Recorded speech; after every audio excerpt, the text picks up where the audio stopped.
The world of desktop computing has been stagnant for a long time. We've been stuck in a cycle of enough power, decent performance, and manageable speeds. But today, the era of good enough is officially over. Deep within the labs of Apple Park, a machine has been forged that doesn't just raise the bar, it shatters the very foundation of what a compact desktop is supposed to be. If you're sitting at a desk right now with a PC that feels sluggish, or even an M1 or M2 Mac that's starting to show its age, I need you to lean in, because the machine we are talking about today is the most disruptive piece of technology Apple has released in the last decade. Welcome to the era of the Mac Mini M5. This isn't just another incremental update. This isn't a Mark II or a Plus version. This is a total re-engineering of the personal computer. We are talking about the M5 Silicon, built on a revolutionary 3nm N3P process that defies the laws of thermal physics.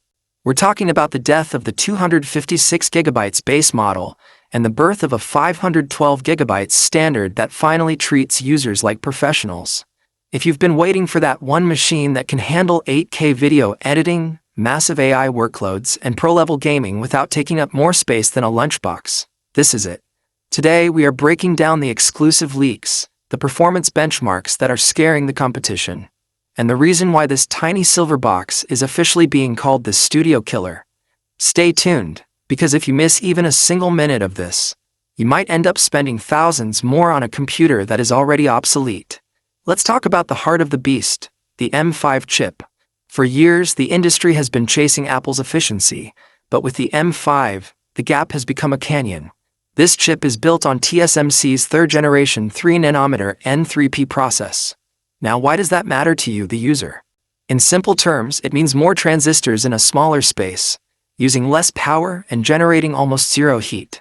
The M5 isn't just 10 or 20% faster than the M4. It is a fundamental leap in multi-threaded performance.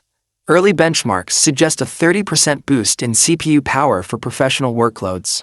Whether you're compiling millions of lines of code or rendering a complex 3D environment, the M5 doesn't just work, it glides. But the real story isn't the CPU, it's the GPU. Apple has integrated a next-generation graphics architecture that features third-generation hardware-accelerated ray tracing. We are seeing a staggering 45% increase in graphics performance compared to the M4. This means the Mac Mini M5 isn't just a productivity machine. It's a legitimate gaming and rendering powerhouse. For the first time, you can play AAA titles with realistic lighting and shadows at 60 frames per second on a machine that sits silently on your desk. This is the moment the Macs can't game argument officially dies. But what if you need more? What if you're a professional whose livelihood depends on raw, unadulterated speed? That's where the M5 Pro Mac Mini comes in. This year, Apple has introduced something called Fusion architecture. By bonding two M5 dies into a single SoC using advanced packaging, the M5 Pro delivers performance that rivals the much larger and more expensive Mac Studio. We're talking about an 18-core CPU and an up to 40-core GPU.